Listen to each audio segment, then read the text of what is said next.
Hey everybody, this is Ebbie with Ebbie Reviews and welcome back to my channel.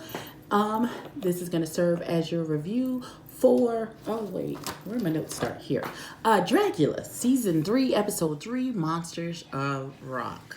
So this week we start out with, and forgive me if my eyes look super creasy. I don't understand what's happening here. It could be in my imagination. Don't pay me no attention. Okay, so we start out with a dinner party, which seemed really incongruent with all the other two starts.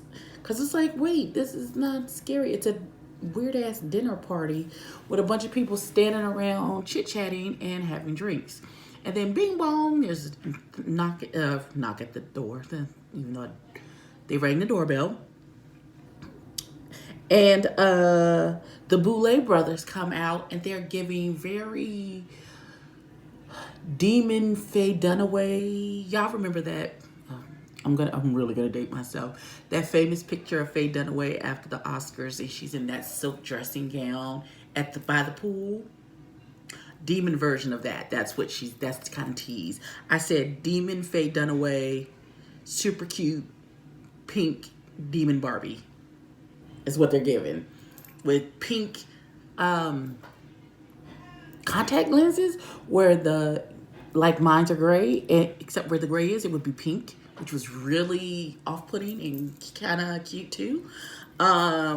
So they invite the people in. Well, they invite one person in and they say, oh, there's some treats for you in the backyard. Go make some small talk while we take care of some business. And he says, Tom, that we're making another monster tonight, so I need you to be on point for the ritual. And so they do this weird ritual, and they have a snake in their hand, and there's a skull, and they cut their hand, and there's bleeding on the skull, and then it fades to black. And I'm assuming we'll get the next part of this next week. But it was really weird, and I'm still not quite sure exactly what the hell happened. But I digress. Okay, so of course we're going into the boudoir. And again, I honestly think they are just using the same stock footage of the boudoir at the beginning of every week that is empty and the lights come on and they show the empty doll heads. And okay, got it. We're at the boudoir. So everyone is taking bets on who's coming back. Some people got Yaska. Some people got St. Lucia. So Yaska comes to the door and they rehashed the elimination. Now, before Yaska came in and they were doing like the little talking head cutouts during they're discussing who was coming back, Dahlia Black, who really disturbed me this whole episode, she was giving very salty teas. All the flavoring that she could have chosen, she chose salt. First of all, she's salty that Landon won. Even though she was like, well, it was Vampire Queens and she was dressed up like a mariachi and it just didn't correlate for me. Sis. Daughter. Landon was everything, and the fact that you're mad that you didn't win, boo, is not going to change that fact. It's just not. So, they're all talking and rehashing that St. Lucia's gone, and Yaska was like, I just wasn't going to give up. I was ready to eat everything on that table if I had to. It was disgusting. We're not going to rehash that hideous extermination challenge because I'm getting ready to eat dinner after this is done, and I would like to be able to keep my food down. So, then they turn around, and Priscilla Chambers, who was upset that St. Lucia wasn't there because, you know, she got a little crush on St. Lucia, and they turn around and said, well, did y'all smash? And she was like your mother would say, that's none of your damn business. I said, okay, bitch, all right. So,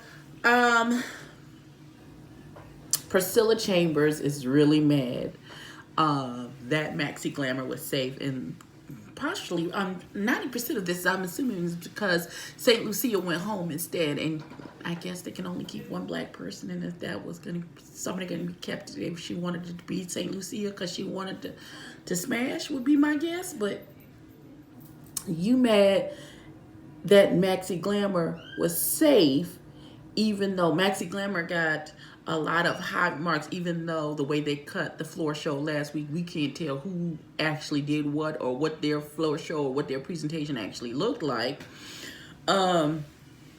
Priscilla is really shading the hell out of Maxi. And Maxi was like, well, I was giving stripper burlesque because I'm a burlesque dancer. And she was like, are you? Whoa, sis, pipe down. Oh, that's sweet. Shoot. Give me 1 second. Mind your business. Mind your business. Okay, so then the Boulay the alarm goes off and they call the contestants out to the main stage, and once again they appear in the same outfits. And I was going to get on the Boulay brothers for not changing their outfits every week, but then it dawned on me, when RuPaul does her, she already done had her. She's in that same curly blonde wig with the little black off-shoulder outfit.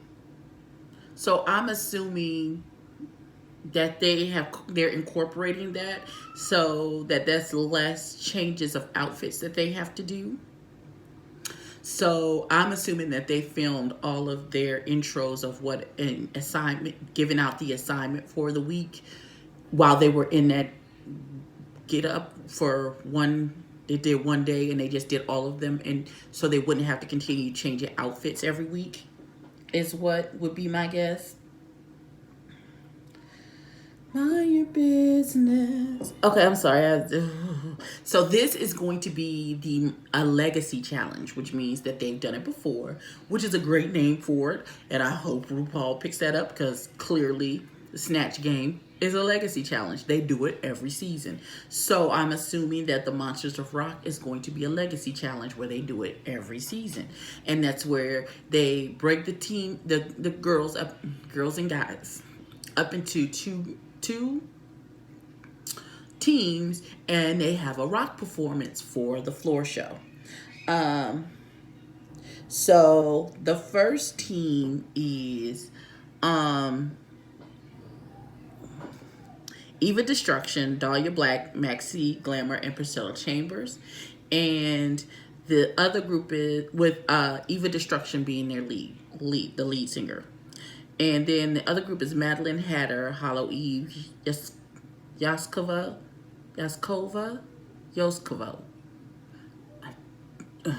Landon, and Louisiana Purchase, with Madeline being their lead. Okay. Oh, shoot. Give me. I'm sorry, y'all. Hold on. A minute.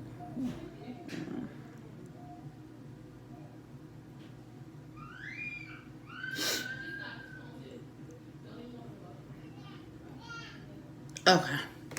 So, this whole episode, Dahlia Black was kind of a dick. Now, when the teams are picked for them, because the Boulay brothers said, clearly we're smarter than you, so we're picking the teams. You're not going to pick them yourselves, because reasons. When she saw that Maxi Glamour was in their group, she's rolling her eyes like, oh, this bitch is going to tank us. What are we going to do? This is dead weight. Which was a clear giveaway to me that Maxi Glamour was clearly going to hit it out of the park. Now, I did have some concerns when they went to go do their rehearsal. And the name of their group is Slag, which apparently is a British term for a slut. You learn something new every day. So Maxie didn't want a pad. Their whole thing was super sexy, slutty, rock band, gothy. Sex Pistols were men, wasn't it? The rock version of Vanity 6 is what I took from the explanation that Eva was giving off. So, and I said the name was Slag. And so they did this kind of weird stunt in rehearsal that didn't really come off like it was going to work. And they flipped the child upside down and she almost fell and bust her forehead open. It was a whole thing. So with the other group, their name is Coven with a K, Koven. So I guess they would be the Kardashian witches. I don't know. That was a terrible joke. So, their vibe is gonna be very witchy poo, sexy witchy. I guess I don't. Okay, so they're giving very witchy poo. I put a spell on you, gobbledygook kind of vibe on. That's what they're doing. So, Hollow Eve comes up with this. She says we should do like some type of blood ritual before the performance starts. And they all think that's a cool idea and they agree and blah, blah, blah, blah, blah. So, when Coven is rehearsing, Dahlia Black is addressing some issues. While they were on stage, they were addressing some issues. And Dahlia Black says, well, I just wanted to be known. I don't want any mumbling comments and blah, blah, blah. And everybody's like, girl, get your life together. Ain't nobody stunting you or mumbling behind your back. Can we not? Can we just not? But she's steady stuck on, if you got an issue with me, tell me to my face. And then, when they are coming into, I guess, finishing practices and coming back into the boudoir, the other group is having a conversation about Dahlia behind her back. And everyone is remarking on the fact that Dahlia Black says she don't want nobody making remarks talking behind her back when she has talked shit about Hollow Eve behind her back. And Madeline had her behind her back. And Madeline is her grandmother. So, sis. For real though, people in glass whorehouses cannot throw stones. You can't do that. If you can dish it, you gotta be able to take it, boo-boo. That's just how that works. There's too many people in my house. Okay. So, when she walks in and they kind of, as they're approaching the room, they hear them having this conversation, and Dahlia immediately jumps into her feelings. And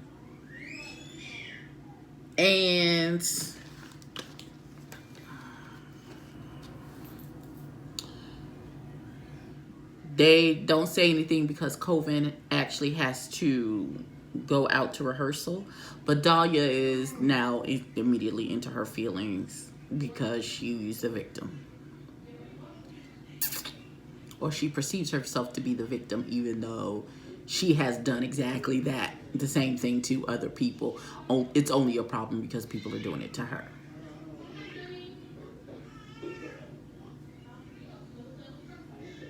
Okay. So it's now performance day.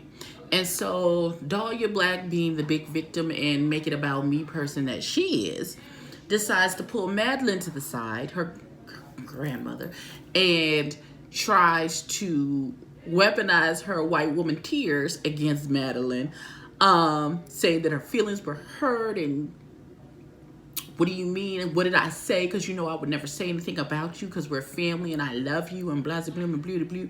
And Madeline was like, no, bitch, I heard you. And whatever it is that she brought up to the other group, which was never really vocalized as to exactly what it was that was said, had something to do with Madeline's sobriety. Now, Dahlia said, oh, you took that conversation completely out of context. What I was saying is how far we've come, how we used to have arguments and stuff, and how no matter what it is, you can always come back together again and be family.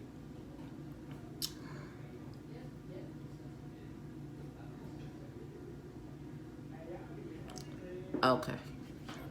All right. Well, Madeline was like, okay, sure, if you say so, but you know, we're family and you don't discuss family business with strangers, fuckers that I don't even know, especially when in regards to my sobriety.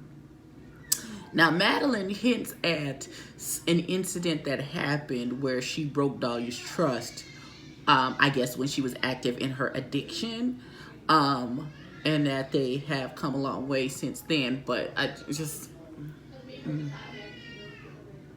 don't know.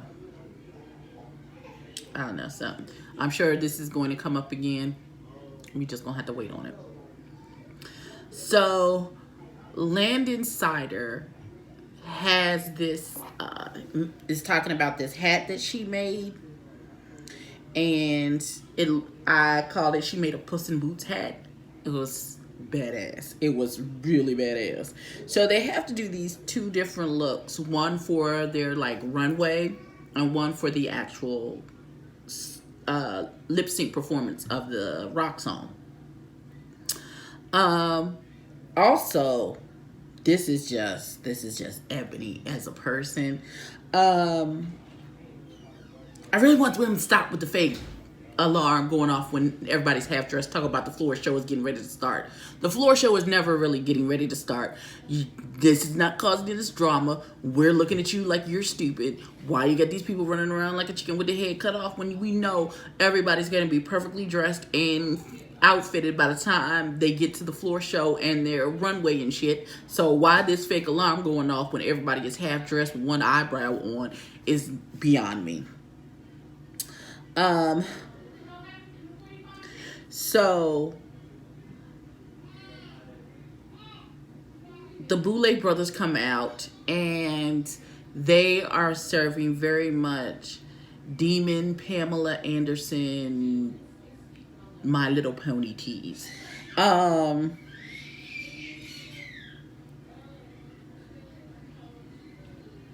his name, Dave. Okay. So they introduced the judges, which this week is Peaches Christ and Henry Rollins, who is a famous rocker. He's been on this. They've both been on the show before. Those itches. Allergies are stupid. Okay, so all of their looks during the runway, I guess we'll call it, were really good. The ones that stuck out for me was Louisiana Purchase, who I literally wrote Shelley Long True Beverly Hills Rock Tees, is what she was giving me with that curly red wig. It was very much Beverly Hills, what a thrill. Also a standout for me was Landon. Landon Sider was giving me very much, I had to look up the man's name. She was giving me Dave Navarro with long hair and a long beard, tease with that Puss in Boots hat on, and then she had the guitar and then she spun it in a circle on her and she drank the liquor and spit it out. And she was giving me very much Dave Navarro in the middle of a rock show kind of tease. At Ink Master, I was all in for Landon. She was everything. Also, Madeline Hatter was giving me very much Dolly Parton rock slut on steroids tease. I was completely here for her. And My other standout was Maxi Glamour, who was giving me Indian. Her face was painted blue, but she had like these green, colorful dreads. She's giving me much Indian deity. Like I was expecting her to have multiple arms coming out of her tees. That's what she was. That's the vibe that I got from her runway. So let me tell you about this actual floor show and this lip sync performance. Now, the way they are intercutting these floor shows between the two bands made it very difficult for me to be able to differentiate between, I don't know what that was, between the two groups. I was confused. It was too many cuts back and forth because 1 minute it was them and then it was them because they were doing the same song. So it was just intercutting between the song. So the song only actually played once and we just got quick cuts between the two groups. So we never really got a full, actual, realized version of what they got to do and how it came off. But here's what happened. So Halsey Eve had these pins. She has a lot of body modification things that she does in her art. So the first thing they did when Coven started, they all had pins through their fingers. I guess that she had lent them, or I don't know. And so they all pulled the pins out and were like squeezing a drop of blood into this candle, and they lit the candle and set it down, and that's what started their performance. And then she had these needles that went through her cheeks that at a certain time Madeline was supposed to pull out. Now, apparently there wasn't the correct communication or timing or something happened, and Madeline pulled them out before she was supposed to, which completely threw Hollow Eve off. She completely stopped what she was doing in the middle of the performance and walked off the stage. And you could hear the PAs in the back. We got a drag queen on the loose. She just left the stage. Somebody follow her, figure out what's going on. I didn't know if something was wrong and like it was going to be a medical emergency or what, but she actually ended up walking off of the stage. She then is throwing a complete fit in the back, and she was like, these are the only needles I have. It's not like I can put them back in and we can redo it. You know, I'm assuming they shoot it multiple times so they can get it from different angles since they're doing all this editing and quick cutting back and forth between the two groups.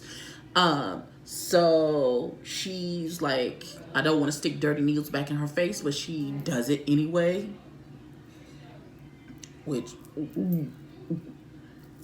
no thank you. So they go back on stage, they finish the performance. So we then go to judgment. So Slag got great remarks. They loved everything that they did. The performance was great for everybody. High marks. They win. Coven got remarks like they were unprepared, and Hollow Eve breaking character didn't help. Also, Yaskova, nobody got her look, and it wasn't right for necessarily this particular challenge and what everyone else was doing. So, Louisiana and Landon, who are part of their group, were safe. So they got sent off. So the bottom three was Madeline, Hollow, and Yaskova, who are up for extermination. So this is the one extermination challenge I would have happily have done because it was getting a tattoo. And I have currently 6 with plans for 4 more, and then I think I'll be done. Maybe. We'll see. Everybody's getting tatted. See, there's a mobile tattoo parlor outside. Everybody's getting a tattoo. So they said, but you don't get to pick your tattoo. One of your other competitors who's up for extermination is going to pick your tattoo. So Yaskova picks for Hollow Eve, Hollow picks for Madeline Hatter, and Madeline Hatter picks for Yaskova. So they go off to the backstage, and Yaskova and Hollow Eve both have a breakdown. Yaskova is completely devastated because this is her second time in the bottom, and she didn't get good remarks the first go round either, even though she was safe. She was like, I just don't know what I can do, because she keep getting the same remarks that, you know, they're not getting it or it's not appropriate for the challenge that they're in. So she's like, I'm not sure what they want from me. I'm not sure if my drag even will fit into the criteria that they're asking for, and it's getting defeated every week. And she just broke down in tears. When I say everyone needs Louisiana Purchase in their lives, when I say Louisiana gave her the best motivational speech to try and get her back together and get her mind right for this extermination challenge, everyone absolutely needs a Louisiana Purchase in their life. Also, Hollow Eve, when she got herself together, because she was like, she was disappointed in herself because she let her team down, and now y'all are in the bottom, and y'all really shouldn't be, because it was my fault for walking off the stage and breaking, and I'm a professional and I should know better. But that's neither here nor there. So, in Hollow Eve picked her armpit to get a tattoo, which seems a weird place. But I guess if it was a weird tattoo that I'm not chosen, I would pick somewhere where nobody would see it either. So it is a picture of a woman, and it says, I'm a filthy bitch on it. Madeline has one on her thigh, and it says, I don't fuck my brother, he fucks me. And Yaskova has a tramp stamp, which says, I'm a creep, and a little clown figurine on it. So they all went through it like a champ. And we come to later that night, and we come to the extermination. And sadly, it is Yaskova who gets strangled with a guitar strap, then stabbed in the head with the handle of the guitar. And that is how the episode ends. I want to know exactly what, because I'm nosy. Not that it's any of my business, but I just want to know. Y'all brought it up into the show. But I want to know what it is that Madeline did to betray Dahlia Black's trust. And why does Dahlia Black think that being a brat and trying to weaponize her tears to feel like she's the victim, even though she was doing exactly what she's accusing other people of doing to her? Why does she think that is okay? Inquiring minds really want to know. So this is going to be super long, and I apologize, but thank you for sticking with me. Please like, comment, and subscribe. Please click the bell so you can get notifications every time I every time I exactly. Every time I drop a video. That is it for this evening, and I will catch you in the next one. Peace.